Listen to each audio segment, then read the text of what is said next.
Hello, everyone, and a welcome to today's Outlook Money's webinar in association with Mirai Asset Investment Managers on demystifying the corporate bond funds. As we know, for the month of January 2021, the corporate bond category under the debt mutual funds garnered a net inflow of over rupees 5,400 crores. Furthermore, the asset under management of the corporate bond funds has doubled from around rupees 81,000 crore in January 2020 to over 1,64,000 crore in January 2021, a massive growth of 101%. Today, the corporate bond category provides a safe investment option given the limited scope to take credit bets, as 80% of their assets are in the highest rated corporate bonds. Talking on the subject today, we have with us Mr. Mahendra Jaju, who is the CIO fixed income at Mirai Asset Investment Managers. Mr. Jaju has over 25 years of experience in the field of financial services, including fixed income funds management. Further, he has a central role in supervising all debt schemes of the Mirai Asset Mutual Fund. Mr. Jaju, a very warm welcome to you. We are looking forward to talking to you about this issue today. Thank you so much for inviting. Yes, you're welcome. So, my first question to you, Mr. Jaju, is for the benefit of our viewers. How do you explain a corporate bond debt fund to a layman investor? Well, as you know, there are different varieties of different types of debt mutual funds. Corporate bond fund is one amongst many.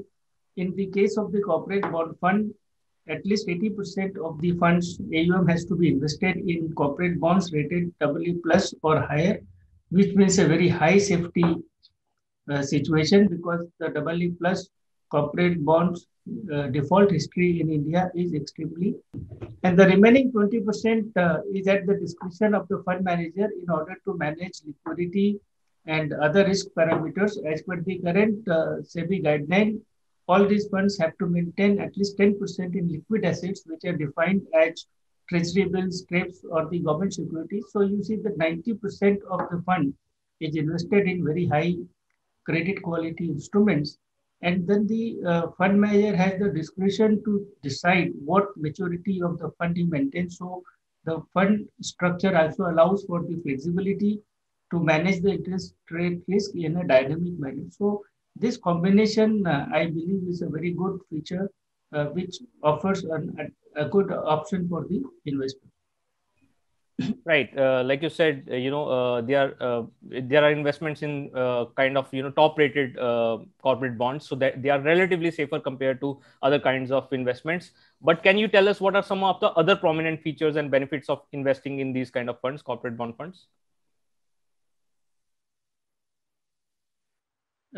See, the Indian debt markets are still evolving, and the investors are gradually understanding the benefit of investing in the debt mutual funds. Now, in debt mutual funds, you have the gilt funds, and then you have the short-term fund, which can invest in a duration range of 1 to 3 years. Then you have the dynamic bond fund, which can have a variable duration structure. So in this number of options that the investor has, the corporate bond fund is the one where, first of all, the quality of the portfolio is generally comprised of high credit quality instruments. So as we know that in the past, there have been so many instances where, because of a credit related issue, the investors had a disappointment. So that aspect is taken care of, because when the investors are looking for a debt fund, they generally look for a safe option. They don't want to take too much credit risk. And in that criteria, these funds fit well. As I also said, that under the new SEBI requirements, all of these funds have to maintain at least 10% in liquid assets, which are generally defined as either TREPS or T-bill or a government bond. So even when there is a high amount of volatility in the market, or when the market liquidity is tight, because of this new added feature, these funds will be able to offer a reasonable liquidity provision for the investors. Also, because the fund is largely invested in AAA and AA plus kind of corporate papers, which also includes the public sector bonds, the liquidity and the safety feature of the fund is generally on the higher side. So this is a typical combination that the investors look at. Now, the fund, as I mentioned, has a flexible situation insofar as the average maturity is concerned. Therefore, if the fund manager wants to be proactively managing, they can also provide somewhat of a cushion against interest rate volatility, because when the interest rates tend to go up, they can bring down the duration, and vice versa. When the interest rates are going down, they can increase the duration. So therefore, they can also allow a decent participation in a market performance, at the same time providing a reasonable downside protection. So this fund provides a fair amount of safety and a good information, I mean, performance range. So to that extent, I think it's a very attractive proposition for the investors. Right, as you mentioned, there have been some credit issues when it comes to the debt mutual fund space, and which has led many investors to shy away from investing in debt funds. So, how should an investor evaluate the risk while investing in a corporate bond fund? Well, to start with, I think the investors have generally been pretty, attracted towards the debt mutual funds. As you mentioned, that the AUM of the corporate bond fund category has doubled in the last 1 year itself. And in the last 1 year, we saw a number of incidents. There were COVID-related disruptions. There was a time when there was a high fear of defaults and, delays in the NBFC segment. There were times when some of the industry-related issues in credit risk funds we saw. During all these times, the corporate bond fund found the attention of the investor, and therefore, I think the investors understand that there can be periodic episodes of volatility or some other incidents, but by and large, the debt mutual funds have been a very good alternative to the conventional fixed income options. Corporate bond funds in particular, because of the restrictions on investing only in highly rated papers, have always found a good space in the investors portfolio, because investors have repeatedly been disappointed with the credit related events, and therefore this has been the fund which has found a lot of attention in the last 1 year. Right. See, as we know, the budget has been laid out. The COVID crisis is beyond, behind us, almost behind us. The vaccine is already being rolled out. So a lot of people want to know what is the outlook, for debt mutual funds, especially the corporate bond funds for the next, the rest of the year. We can say 2021. So how would you say, it looks like going in future? So in our assessment, the fiscal deficit for the year FY 2022 is at 6.8% of the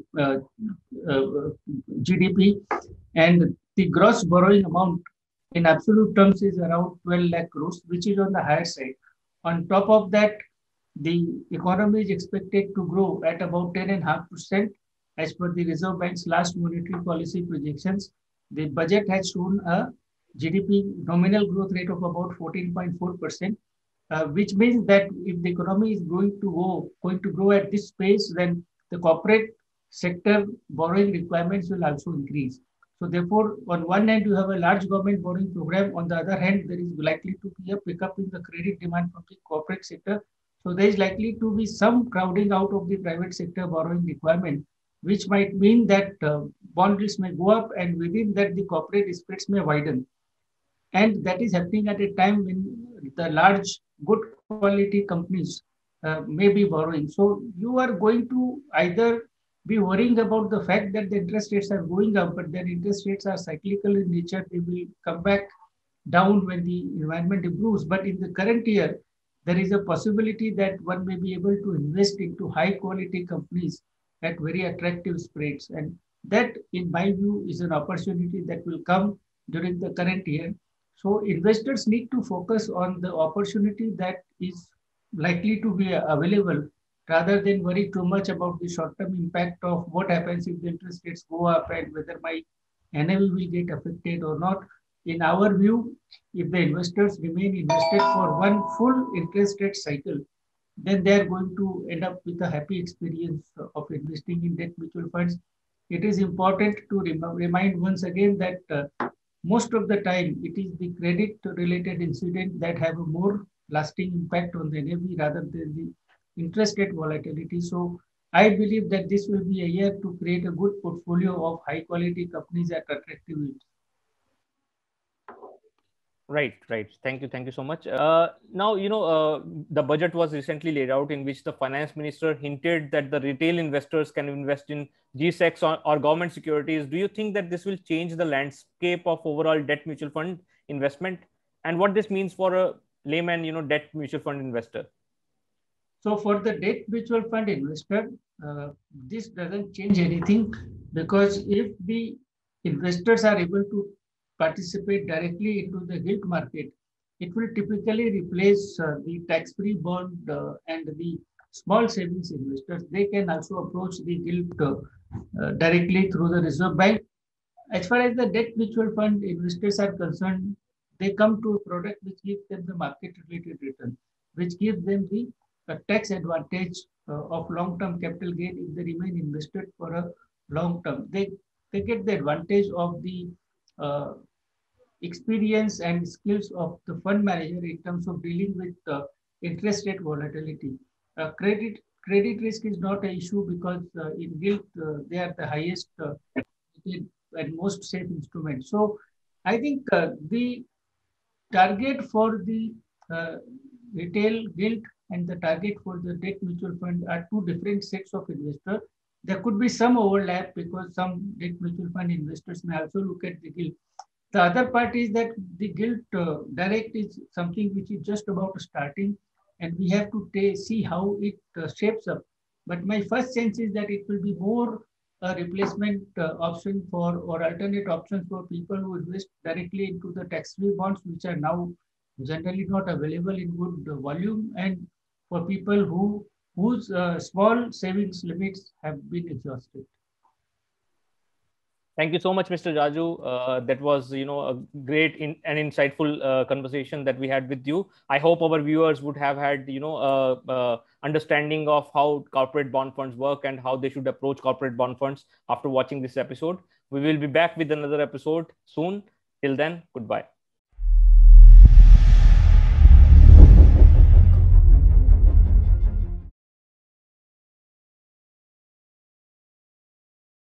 Mutual fund investments are subject to market risks.